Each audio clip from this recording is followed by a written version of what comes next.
our memory chapter. This is one of my favorite chapters. Of course, they're all my favorite, to be quite honest. They're all my favorites. But this is particularly one of my favorite chapters.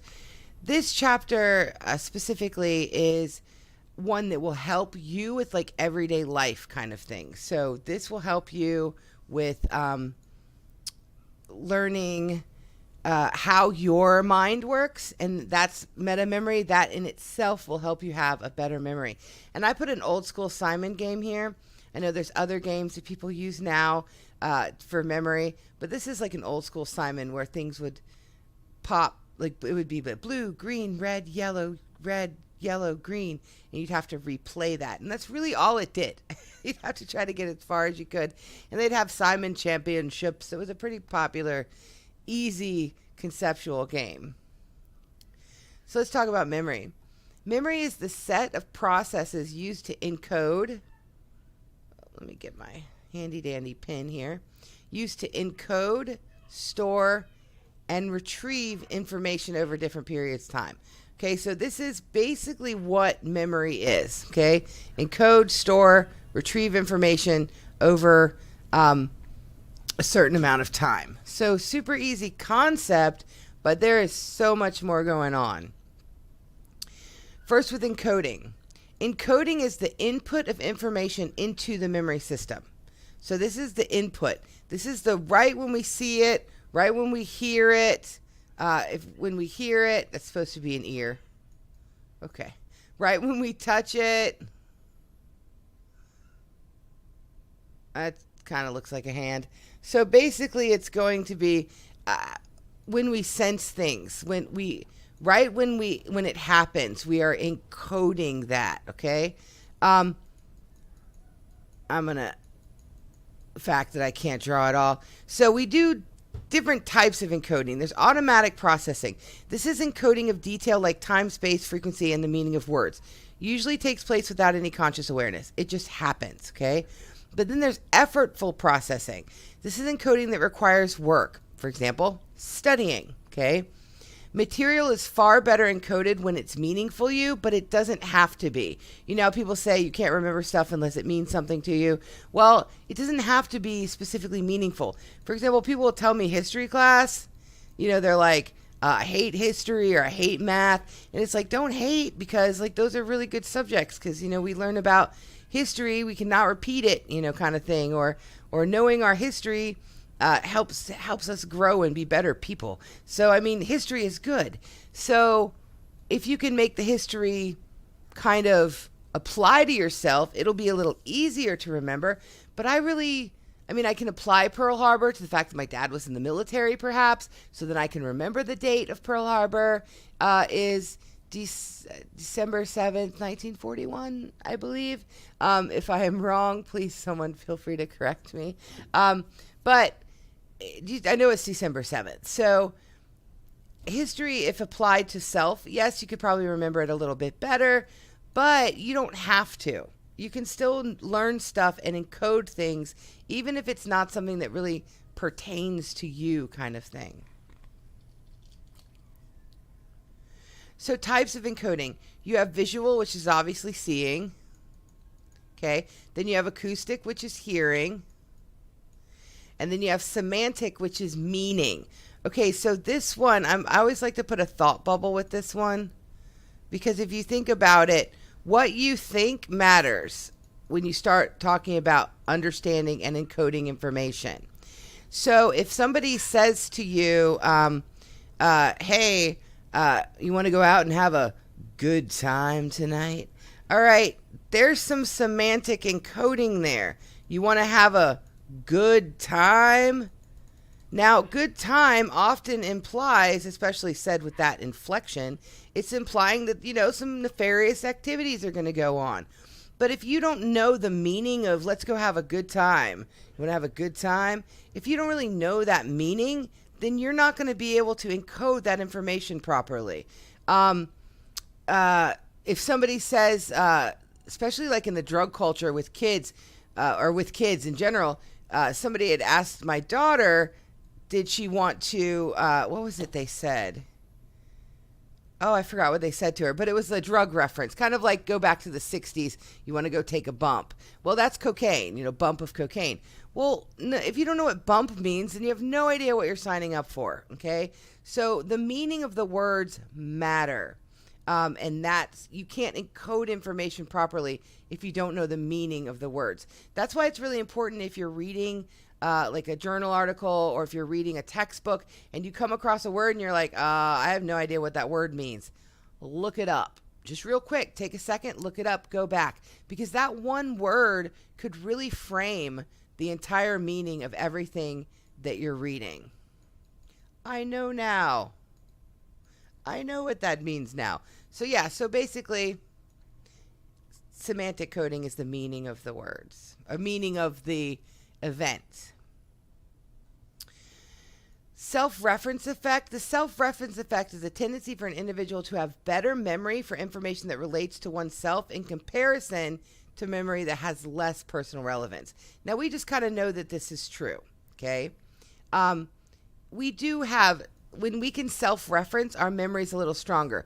But as we'll talk about later, it might not be as good when we self-reference, but we'll get back to that. Semantic coding involves deeper level of processing than visual or acoustic. So obviously, because you've got to know the meanings. Acoustic encoding, people are a little bit better with acoustic than necessarily visual. I had somebody one tell me they were a visual learner, so they couldn't just read something. And I explained to them reading is visual. So I said, you might actually be that you're lean more towards acoustic encoding as your style that you're stronger in, because when you are watching the film and you're hearing what they're saying, but you're also reading it, that's visual. So it may be that the acoustic is what is helping you. Watching a film, that's going to be acoustic learning, unless it's specifically visual what you're learning on the film.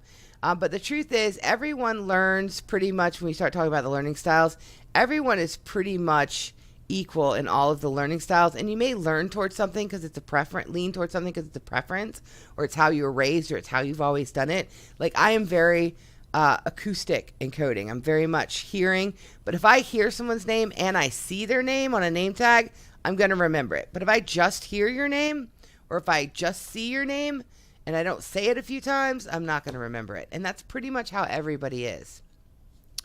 Craik and Tulving concluded that we process verbal information best through semantic coding, especially if we apply self-reference. So obviously, of course, we're going to encode it. Verbal information is going to be encoded best if we know the meaning of what is being said. Next is when we talked about encoding, storage. We talked about, let's go back, encoding, storing, and retrieval. Well, one really popular model of storage is the Atkins-Shiffrin model, okay? This is where they really get into what storage means. This is creation of a permanent record of information. They believe that it starts with sensory, moves to short term, and then long term. Your sensory memory is going to be your very brief memory for events. So this is the now. Okay, this is brief. And that's your sensory memory. So it may be, you see somebody walking along and you go, oh, that's a nice bracelet. And then when you get to the store, next door, you're like, oh, I was going to tell you something about this person I saw. I can't remember what it was. I remember the person, like I can see him walking towards me. I can't remember what it was. Or you walk by a store and you're like, ooh, I really want that. I totally got to tell my friend that I want that bag. And then you get to your friend and you're like, oh my gosh, I had to tell you something about this store, but I can't remember what it is. That's because your short-term memory is very brief, okay? It's a brief storage of sensory events. Your sensory memory. It's super brief. If you don't rehearse it and kick it into short-term and then practice it, you will not remember it, okay? So your short-term memory then kicks in. Let's say that you want to remember to take you're like, okay, I got to remember about this bag. Oh, writing with the mouse. You want to remember to tell your friend about this bag, so you keep reminding yourself, okay, I got to tell my friend about this bag, or you jot it down on a piece of paper so you can look at it later, but you keep remembering, okay, I got to tell my friend about this bag. when you get to your friend, because you've been rehearsing it, you will remember it. But after you tell your friend about the bag, you're not going to practice anymore. Okay? You're probably just going to let it go. But if you leave the place going, man, that bag, I'm telling you, and then you tell your parent about it, or your friend, man, I saw this bag. It was so nice. It had little buttons on it. And a lot of the times you'll even add stuff in there to the short-term memory while you're practicing it. It can become long-term memory. You may even remember 30 years later, oh, I remember when I was 14 years old and I wanted this bag and I couldn't get it, but it was amazing, right? So, but your sensory memory is very brief. That's seeing, hearing, touching, tasting, smelling something. And then unless you kick it to your short-term memory, okay, I'm going to intentionally focus on this because so much is going on. Your sensory memory can only pick up so much. If you kick it over to short-term because it might be important, keep it there a little while. George Miller proposed we can remember 7 to 12 items at a time, but you can be primed. We'll talk about that in a second. Then you go to long-term memory. This is continuous storage, okay? You have different types of long-term memory. You have explicit and implicit. Your explicit is your declarative memories. These are memories we consistently recall. Semantic is your basic knowledge, history, things like that. Episodic is your personal information.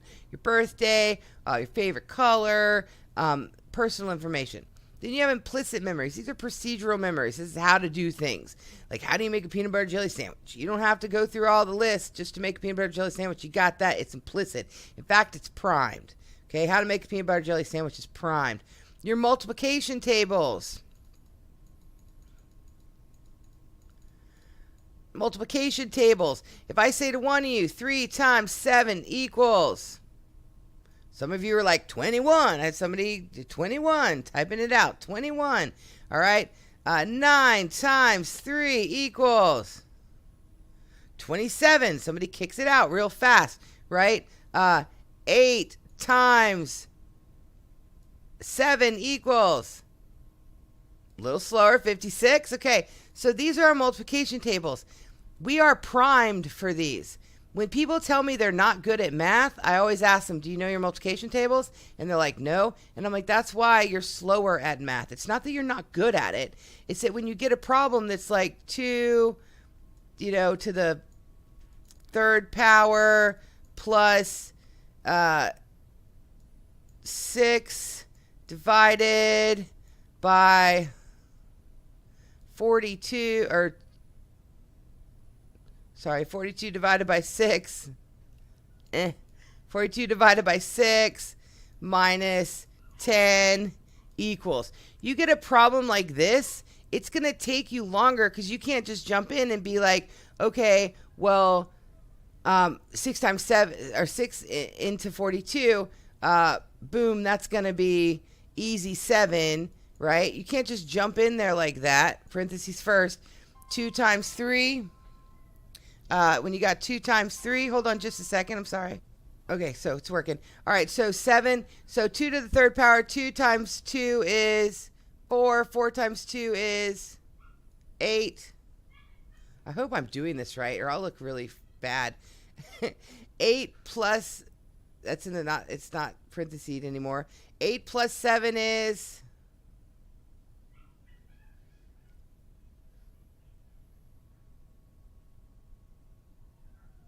Unless we're supposed to multiply it. What am I doing here? I made this too complicated for myself. 8 plus 7, 8, 9, 10, 11, 12, 13, 14, 15, minus 10. All right, so that's going to be equal to... Waiting for answers. Nobody wants to do it. 8 plus 7, minus 10, 5.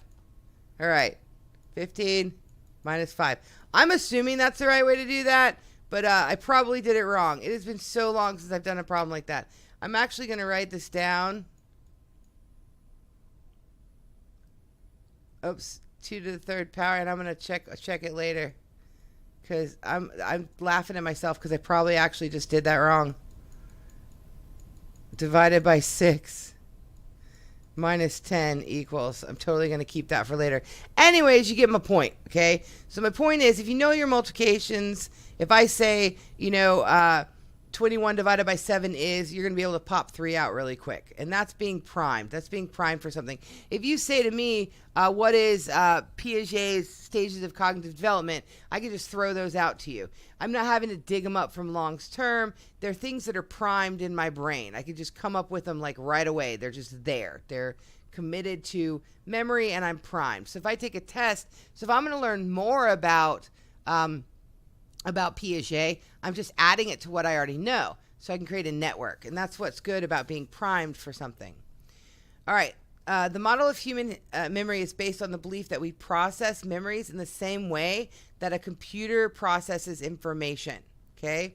So it's kind of like that. We process it in the same way that a computer processes information. So is that really what's going on? Is that really how we do it? Kind of, yes. Like everyone the research that's been out there, it says the brain can be trained to do things in a certain way. And if you know how those tricks of the trade, you can definitely improve brain functioning. So, all right. And this is a handy dandy picture of, this is a handy dandy picture of that Akin-Shifron model. All right, hold on just a second. All right, so the 3 ways that we that we retrieve information: recall, recognition, and relearning. Recall is access information without a cue. So that's kind of like if somebody says, hey, what movie did we watch? I mean, that's a cue because they're saying movie, but no other information. If I were to say to you, what was on your last exam? I'm not giving you any cues. It's complete recall. Next is recognition. This is identifying information previously learned after encountering it again. A comparison. This is the easier type of way to retrieve information. So, for example, you may, if you're doing recall, if somebody says, what did you do on your 2nd grade birthday party? And you're like, I have no idea what I did for my 2nd grade birthday party. Well, recall may be hard, but if you're given pictures, now you can identify information, previously that you kind of learned. So then the next time someone asks you, those cues will be there. So you'll have those cues. So just recognizing something. Multiple choice is recognition. You've learned Akin-Shifron model. So if it says, which one of these terms is not part of the Akin-Shifron model? And your choice is sensory, memory, short-term memory, long-term memory, or semantic memory. All right. Semantic memory is not part of the Akin-Shifron model in that what we're learning. Later stages, well, I guess it is part of the Akin-Shifron model, to be quite frank, because it is a long-term. But how about this? Which one is not part of the Akin-Shifron model? Sensory memory, long-term memory, chunking, or short-term memory. All right? Even though you saw chunking, chunking is not associated with the Akin-Shifron model. Okay? Semantic memory technically is. So, relearning. Learning information you previously learned. So, like after you study, going back and kind of reviewing what you studied is a really powerful tool because that can help you tremendously when it comes to learning the information. So Bradley and Hitch proposed that storing short-term memories is like opening different files on a computer. The type of short-term memory depends on the type of information received, stored. There's 3 short-term memory systems. You have your visual sketchpad, which obviously is visual. Your episodic buffer, what the episode, like what it is about, okay? And then the phonological loop, so the sound that goes with it, the sound that goes in with it. All right, so basically you have your semantic, visual, and hearing. So, but you have your, visual, personal to you, so but it'd still be semantic because it's the episode, it's how it's involved, and then audible. So all right, so Carl Carl Ashley explored the problem where memories and are stored in the brain. Okay, so where are they exactly? So if I have your brain here, can I go in and tap this part right here and pull out a memory that you're unable to get to? If I electrically stimulate that part of the brain? Well, we have found that when we electrically stimulate certain parts of the brain, people will have flashes or taste things or think things. So we know there's parts of the brain that do store memory. We know that the hippocampus is hardcore involved in memory. We'll learn about that in a minute. With the engrams, this is groups of neurons that serve to physically represent memory, but there's no evidence for engrams yet, and I say yet because they're still looking. This is a field, a territory that is still, it's constantly emerging and changing, everything we're learning about the brain. I mean, when you know how we find out, we found out, we found out Pluto wasn't really a planet. Well, it's kind of what we do with the brain. We're like, yeah, well, no, actually, that's not how it works. We were wrong. Okay, let's investigate something different. So we're still looking into things. We're still hypothesizing. The equipotentiality hypothesis is that if one area of the brain is involved in memory is damaged, the other part of the area will take over that memory function. The only problem is that we have seen individuals when certain parts of their brain are damaged, memory function is not taken over by any other parts of the brain. Or certain parts of the brain are damaged, certain memories are lost, and they are unable to get back to those memories. So, can this happen? Yes, we do see that individuals that have memory damage, that have brain damage, are able to have memory functioning after a few months healing, things like that. They do get back some memory functioning, and it is that we can see perhaps that it is shifting. But we don't know for sure. That's why it's a hypothesis. We're still kind of investigating. We're still investigating. All right, so the brain and memory. First of all, the amygdala. This relates emotions such as fear and aggression, and it facilitates encoding emotional memories into a deeper level. So things like flashbulb memories, which we'll talk about, these are kind of stored and run through the amygdala. Facial recognition, which we learned in the biology chapter, facial recognition is a big part of memory, of the amygdala. It's kind of one of the things that the amygdala does. The hippocampus, I like to say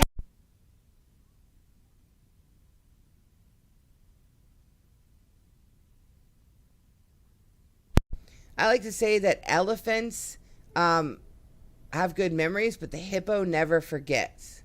So this is involved in recognition memory and spatial memory. Damage leads to problems, severe problems. Go ahead and Google, YouTube, Clive Waring, man with 30-second memory. There's some really, really, really good clips out there that, usually I show in class, but instead I just put it on the PowerPoint. So go ahead and YouTube that, and because it's a really cool clip. He literally has 8 seconds. You ask him a question, what did you have for breakfast today? While he's thinking of the answer, he's literally forgetting the question. So he has a very, very short memory. Cerebellum. This is involved in creating implicit memories. The cerebellum, remember the cerebellum is also called the little brain, balance. We learned about that in bio. Neurotransmitters. These are likely to be crucial in memory consolidation, but for general psychology, that's pretty much what we learn. There's a lot of broken down with regards to neurotransmission importance. One of the things we find extremely important too is norepinephrine is very important. Acetylcholine is very important for memory. Also, sleep is extremely important for memory because we believe that from what we've seen from MRIs and sleep studies is that when we are sleeping, the brain is cleaning it. It's doing kind of like a flushing or a cleaning. So, important stuff. All right, so forever memories. So arousal theory says that strong emotions trigger formation of strong memories. And weaker emotional experiences, weaker memories. Partly because of stress hormones. Now, flashbulb memories. These are exceptionally clear recollection of an important event. Like my flashbulb memory, I lost my daughter literally in my arms, and when the EMS got there, they brought her back to me. She had a status seizure that just went for too long, and she got respiratory, got caught up.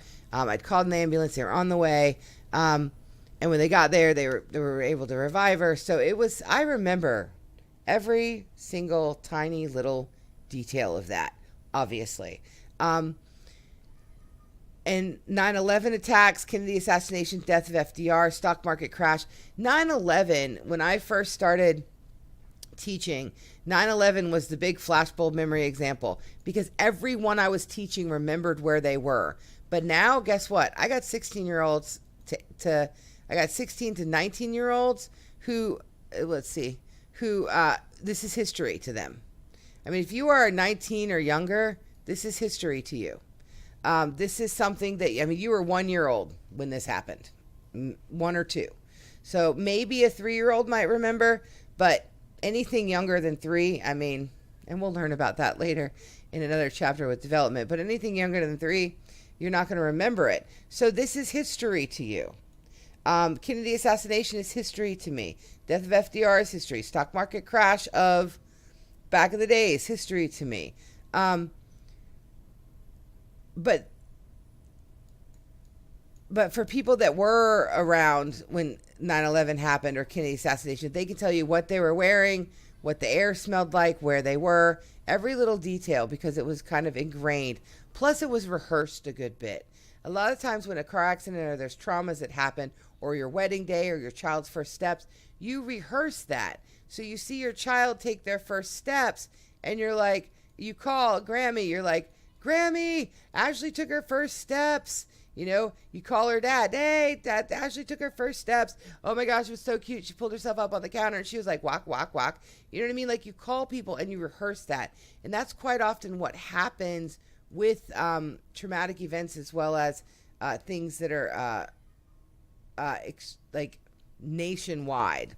We remember them because we rehearse them, but also because of stress hormones that are involved, and it makes the memory stronger. So problems with memory. Amnesia. This is a loss of long-term memory that occurs as a result of disease, physical trauma, or psychological trauma.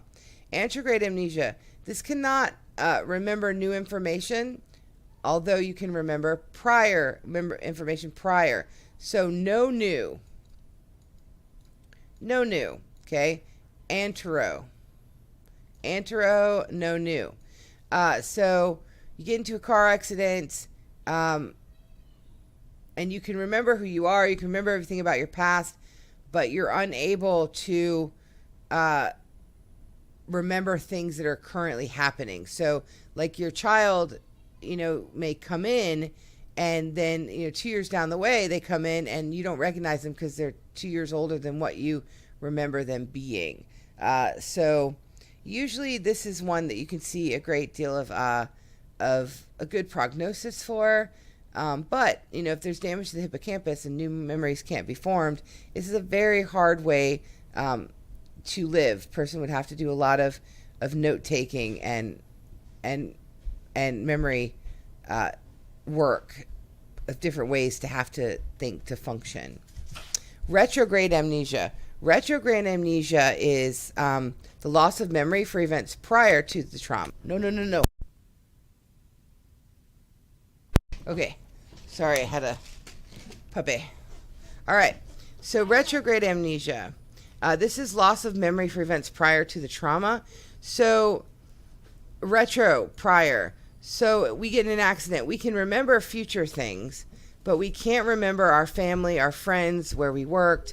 Now, here's the thing, though. A lot of the time, stuff that we're primed for, like somebody may have lost their memory, but when you put a stable, you give them access to building tools, and all of a sudden they're building this awesome project because maybe they were in construction prior, because that information was primed. It was in the processing memory. They just know. It's just there.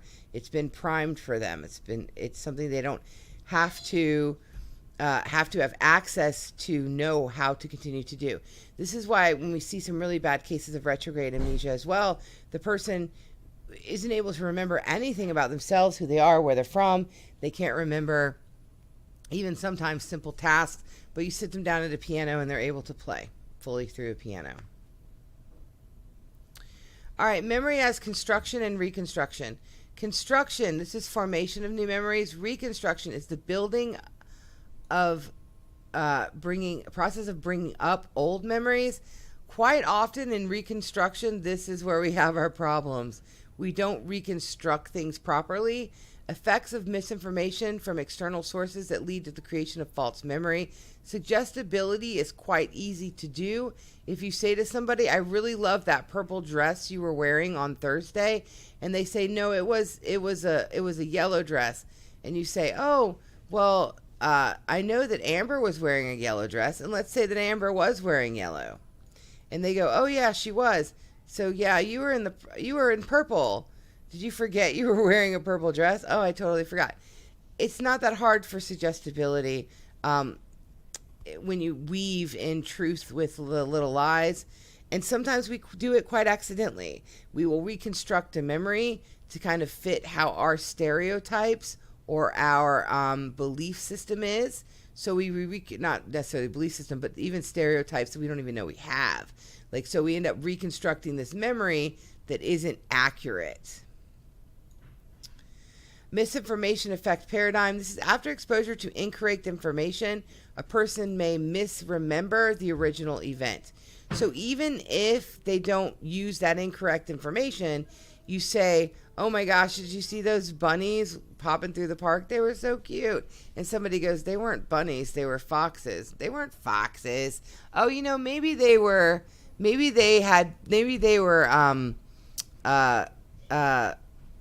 beavers, or not beavers, but whatever other creatures, small and crawly. Maybe they were oh yeah, you're right. I think that might have been what it was. So if you put that doubt in there, once the exposure to that incorrect information is there, the original information gets muddy, okay? False memory syndrome is recall of false autobiographical memory, and often we would see this with repressed and recovered memories. So you have to be very careful when you're leading someone through a repressed or recovered memory process, simply because it's very easy to suggest or to end up having the person recreate or reconstruct a memory that just isn't true. So you've got to be careful with that. And for this, by the way, Elizabeth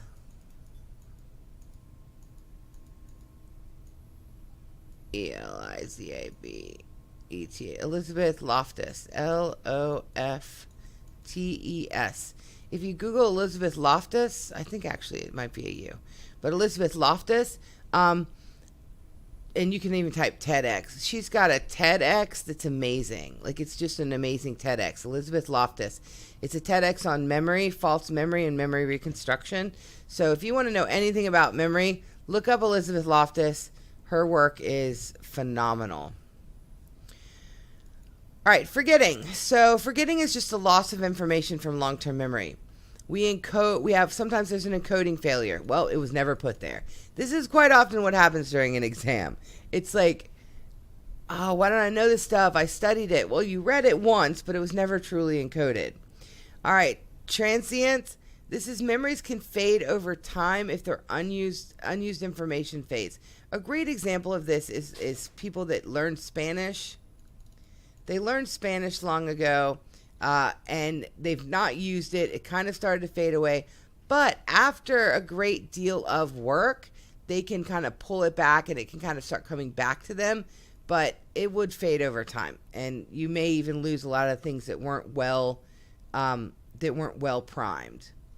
Ebbinghaus and the forgetting curve. This is a steep incline. Do I have a picture of it? No. All right. So basically, you can look at it in your textbook. But Ebbinghaus, you have 100 terms that you're remembering. Okay. Within a few seconds, it is on rapid decline. By 30 seconds, you've lost all 100 terms. All right, absent-mindedness is another thing. This, memory and error breaks because the attention focus is being somewhere else. This is why people that suffer from depression sometimes will forget to do things. They'll forget prospective. So with prospective memory, they'll forget to do stuff because they're distracted by the depression. All right, blocking, you can't access the information. It's just not there. Tip of the tongue information, tip of the tongue. It may be because you did TOT. It may be because it wasn't properly embedded, or it may be because you just can't access the information. It is somehow blocked. Why it's blocked, we don't know. It's just somehow blocked. Tip of the tongue phenomenon, as you guys know, for most of you use this for your discussion, but tip of the tongue phenomenon is when an individual, I mean, it's just right there. It's like, who's that actress name that's got the hair and the eyes and the nails? Oh, God, I can't remember. It's just like right there on the tip of the tongue. So, misattribution. This is you confuse the source of your information. It's also a distortion of memory. We already talked about suggestibility, similar to misattribution, planning false memories. Bias. This is feelings or views of the world distort memory. So if you have a bias towards someone, like for example, if a group of kids of 16-year-olds come walking into Starbucks back in the day, they come walking into Starbucks, my friend rolled her eyes. She was like, ugh, they're going to be so loud and obnoxious. That's her bias, okay? I know plenty of kids that are 16 that they are not loud and obnoxious. But you know what? I know a lot of 65-year-old women, 75-year-old women in these little red hat clubs. They'll come in and they are loud, all right?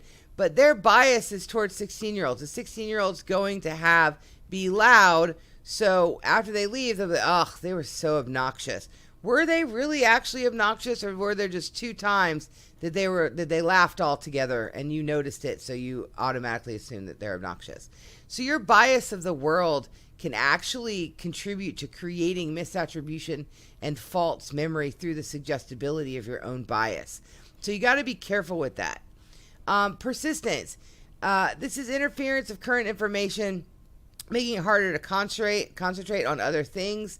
For example, if the Muppet song, Phenomena, do do do do do, Phenomena, do do do do. So we were doing a game, and somebody started going, Phenomena, and somebody else was like, do do do do do, and I'm trying to concentrate on like focus and move and do certain things, and I was like, you guys got to stop, man. Like, you guys are good at this. You have automatic. You know what to do. I, on the other hand, am trying to figure out what buttons to press. So I need you guys to clear comms. Just clear comms. So it was hilarious, though. It was funny. But, all right, next, other interference, different types of interference. Interference is information is stored in our memory, but it's inaccessible for some reason, inaccessible. You have proactive interference. This is old information hindering recall of new. So the old is hindering, old stops new. All right, old information hinders recall of new information.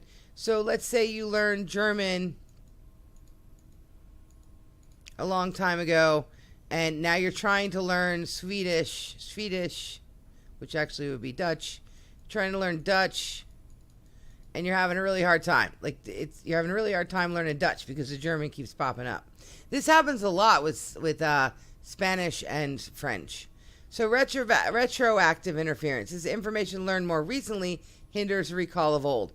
And again, this would be, for example, you already know your old information, your new stops old. Okay?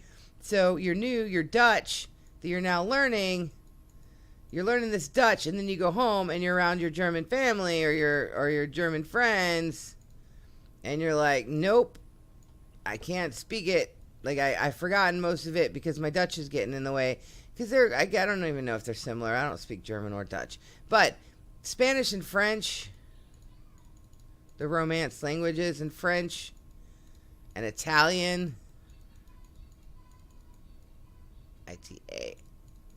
Italian, these are all very similar. My friend Juliette speaks all 3. French is her native language.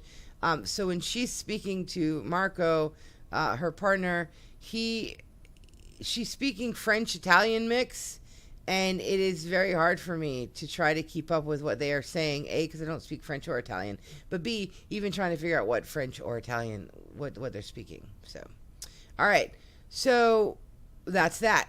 Proactive, old stops new. Retro, new stops old. Oops, wait. Memory enhancing, ways to enhance your memory goes short-term to long-term memory. First of all, rehearsal. This is just conscious repetition. Next is chunking. So instead of going, I have to remember all of Freud, Skinner, and Piaget, I'm going to memorize all of this right now, and I'm going to study all of it right now. Instead, you study Freud on Monday, then maybe on Tuesday you study some Skinner, and you review a little Freud, okay, and then maybe on, let's just say Tuesday, and that should say Skinner. And then maybe on Wednesday, you study a little Piaget, and you review some Skinner and some Freud, review. And then on Thursday, you go back to Freud. You do some deep studying with Freud, but you go ahead and review your Piaget and your Skinner. And then on Friday, you go and you study your Skinner again, and you review your Piaget and your Freud. And then lastly, on Saturday, you study your Piaget again, and you review your Freud and your Skinner. Doing a rotation like this is going to help you tremendously to learn your material, especially if some of the stuff is really important for later nursing. You're going to see this on exams for nursing and for business. In fact, some businesses give exams for give like application exams, and Maslow hierarchy of needs is quite often on it. So if I say 5, 4, 3, 6, 8, 2, 9, 0, 3, go, and I ask you to say that back, it's going to be a lot harder than if I say 5, 4, 3, 6, 8, 2, 9, 0, 3. You're going to be able to repeat that back better. Elaborative rehearsal, this just is thinking about meaning of new information and its relation to stored information. So this is kind of elaborating on it. You know, how did 9/11 affect my life? What was involved in 9/11? When was Pearl Harbor, and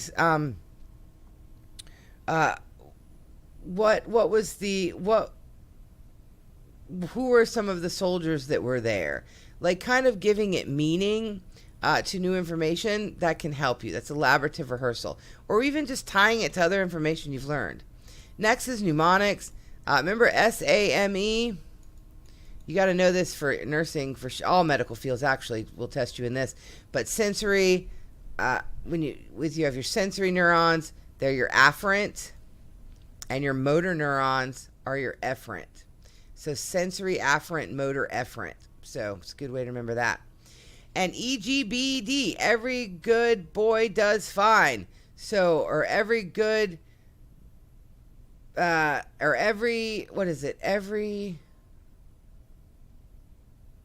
even, great, I don't remember the other ones because I learned every good boy does fine. That's the notes on piano or guitar, but it's on here. If we look at this guy here, I don't draw that very well. 1, 2, 3, 4, 5. So this E, every good boy does fine, helps you remember the piano notes. And in between here, it's FACE. FACE, face. All right, writing with a pen, y'all, or with a mouse, so please forgive me. So effective studying, best way to do it again is to chunk information into little bits, use elaborative rehearsal, get into your long-term memory, apply self-reference, make it meaningful, especially psychology. Oh my gosh, the learning chapter. I mean, I want you guys to walk away knowing operant conditioning. It's very important. Operant conditioning is so important to our lives. Overlearning, this is preventing storage, prep day before, do not cram, and then continue to prep, like continue your learning. Rehearse, rehearse, rehearse. Don't cram, space it out. And that's it for the memory chapter. And of course, this gets way deeper, by the way. Like, it gets so super deeper. But that's all we learn in general psych. Remember, if you have any questions, we're going to do a little question section after this. But email me also, and I can help you. Thank you guys so much.